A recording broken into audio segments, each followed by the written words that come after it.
I'm in Canberra today because I want to make a contribution to the future of Australia. This passion for the future comes about from a personal contact that I have with the past. It all happened around 80 years ago, on the 31st of October in 1917, 1 hour before sunset. Above the sounds of heavy artillery and machine gun fire, you could hear the steady rhythm of horses' hooves. 800 tired and thirsty horses ridden by 800 tired and thirsty men. I refer to the Prime Minister to his 2007 declared war on drugs, his January 2008 declared war on inflation, and yesterday's declared war on unemployment. I also refer the Prime Minister to Rudd's war on whalers from 2007, his declared war in February of 2008 on a war cabinet to fight disadvantage. In February 2008, his war on downloads. In March 2008, his war on pokies, Mr Speaker. His May war on war against doping in sport, and his October war on bankers' salary deals. Prime Minister, how goes the war on everything? The intrigue of the internal dynamics of a political party. It's, us discussing who takes what job is irrelevant to the Australian people. What matters to the Australian people is what we say about them and whether we care about the Australian people. And quite frankly, it's amusing, it's interesting, it's challenging, but it's not relevant to the great bulk of Australians. And it's on the front page of the newspaper. Yes. Well, it's a little bit more. I've always wondered about than a editorial leadership. policy, mate. I mean, if I was the editor of a paper, I wouldn't put it on the front page. Quite well. No, I dare say you wouldn't. But luckily, political parties don't control newspapers. Well, here I am in the Treasury. The budget papers are now at the printers, and the budget speech is now complete. Tomorrow night is a very important night for Australia. The budget will ask Australians to contribute so that we can build a stronger and more prosperous nation. There will be key initiatives in health, in education, in welfare, in infrastructure and in defence that will reshape the destiny of the nation and build a stronger and more prosperous economy into the future. I look forward to seeing you tomorrow night. Morning. Morning. Well, there's two announcements today, and I'm joined by the Commissioner of Taxation. I very much appreciate all the work he's put into these different announcements. Firstly, today I introduced the multinational anti-avoidance laws into the Parliament. Australia is leading the world in cracking down on multinationals that are not paying their fair share of tax.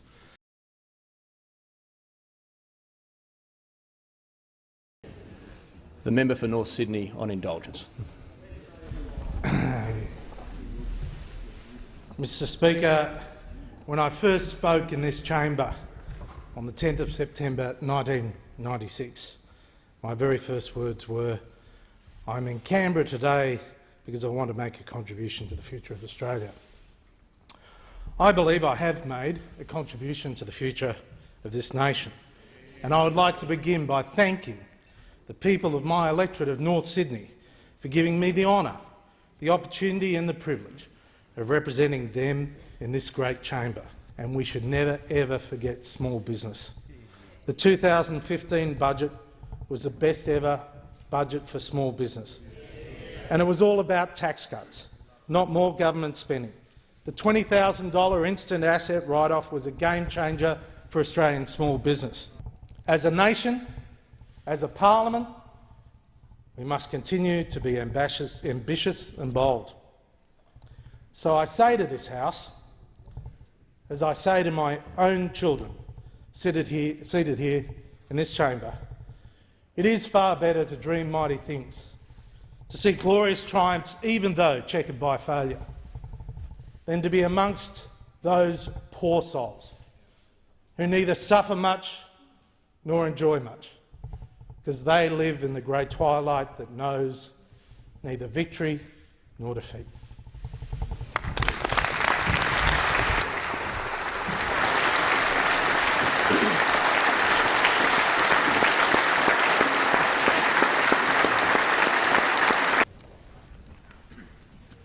This is a big day in the life of a big man, one of the giants of the parliament.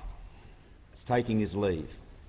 And all of us rose together and applauded him because we admire you, Joe. We love you. You have made an enormous contribution over nearly 20 years. You've held high office for almost every moment you've sat in this chamber, and you've executed every office you've had, discharged every office you've had with great passion, with imagination, with great compassion. As everyone who knows you knows, and most Australians do know you, you have a very, very big heart. So, Joe, farewell from the House of Representatives, not farewell from public service. Whatever you do, whatever your course of life takes, I know that in your heart, together with the love of your family who are here assembled, will be your love for Australia. You've got a big heart, a big Australian heart, full of love for a great nation. Thank you, Joe Hockey. This is no ordinary day. You are no ordinary Joe. It is an unusual day. People leave this place. Some remark that it's actually easier to get here than to leave. But it isn't always easy to leave at your timing and with the mutual respect of the people who serve here. The standing ovation, spontaneous from your colleagues and the opposition, should be one of the memories you cherish here, because you can't get that by just turning up. You can't get that sort of respect. Respect can't be given by a position or a title. It can't be given by longevity alone. There's something else involved in achieving that. It may surprise you, but many of my colleagues want to say a few words about you. Good words. Member for North Sydney, I envy the parliamentary life you have lived. I envy the distinction and decency with which you have lived your parliamentary life. On behalf of the opposition, I wish you and your family well in everything you do from this day forward. Thank you, Mr Speaker, and may I join the Prime Minister and the Leader of the Opposition in paying tribute to Joe Hockey, the member for North Sydney, on his valedictory speech, but more particularly for his contribution to the Parliament over almost 20 years. I noticed his commentary about his maiden speech, and we do tend in our farewell comments to the Parliament to go back to those early remarks and I guess judge ourselves on what we said, what we predicted, what our goals and objectives were at that time. And Joe has today himself quoted from that first speech. I suspect I was in the Parliament to hear it, but I have to admit that I can't remember every detail, and it was therefore refreshing to read it. And indeed, it does very much reflect the character of the man who came into the Parliament, and those values are still very clear and very evident through that whole career. He certainly has been one of the great characters of this Parliament. As others have said, a big contribution to the Parliament in every sense, and a big contribution to the government and to public life in Australia. Mr Speaker, previous speakers today, and no doubt subsequent speakers, will, I'm sure, cover in some detail the member for North Sydney's many achievements as a minister. But I want to speak about a different Joe Hockey today. I want to speak about Joe Hockey the friend. If you look up in the gallery today and you look at his family here, you'll know that Joe is a man that is able to form relationships, and what's really difficult in politics, keep them. And it's wonderful to see that so many of Joe's old friends have made the effort to come today to be with him on this very important occasion. I've never shared a couch or a paddle pop or quality TV with Joe, but I do think of myself as a friend of Joe's. In the lead-up, I think it was 2001 and 2004 elections in particular, Joe and I used to spend quite a bit of time together on the Steve Chase program doing our weekly radio spot. And I got to know Joe pretty well during that time, and one of the things that struck me in particular was that despite people saying that North Sydney was a safe Liberal seat, Joe never took it for granted. And that takes me to Joe Hockey, the local member. As I used to travel up to Steve's studio there, I'd see a million signs on the telegraph poles, and I'd see parked vehicles all along the highway with big Joe Hockey signs. And I used to say to him, "Joe, it's a safe Liberal seat, what are you doing?" He said, no seat's safe. And I really admired that about him at the time too. Mr. Speaker, thank you for the opportunity to add my thanks to those who have already added their thanks here today. To a big man. Joe is a big man, and he has showed his bigness in these difficult events, and he's shown his bigness in character in so many ways to so many people over such a long time. And he's big in size and stature, but he's big in character. He's big in a number of other ways as well, and there's been many reflections on Theodore Roosevelt. Those of you who visited my office will know that you'll see quotes of Theodore Roosevelt around the walls. But the thing that first comes to mind of Joe is about his big heart, which others have mentioned. Roosevelt said, "No one cares how much you know until they know how much you care." And no one was ever in doubt about how much Joe Hockey cared. No one was ever in any doubt. His big heart is shown in his love of his family, which we've all observed and marvelled at and been humbled by.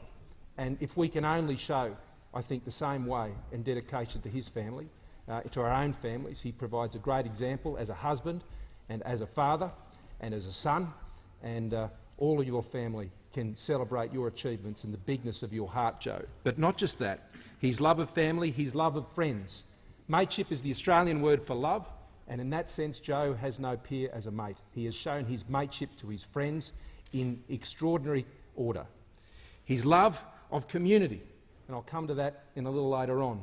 Joe's passionate about his community, always has been. It's the first reason he has always been in this place, and as a former state director, mate, I've got to commend you on always talking to your electorate to the very last of your time here in this place.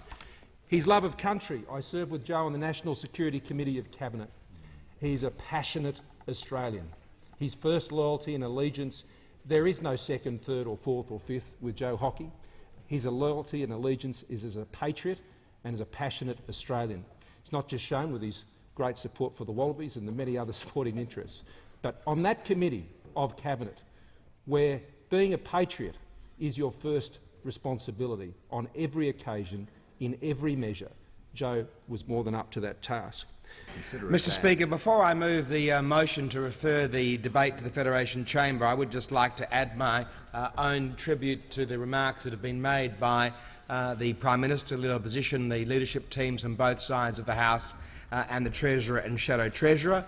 I think it's probably fair to say that of all the people in this chamber, I've known Joe Hockey the longest. We were friends in our teens when we were in Young Liberals together. Him from New South Wales, myself from South Australia. We've fought many fights together, many of which we've won, some of which we've lost, both internally and externally against both the Labor Party and within the Liberal Party.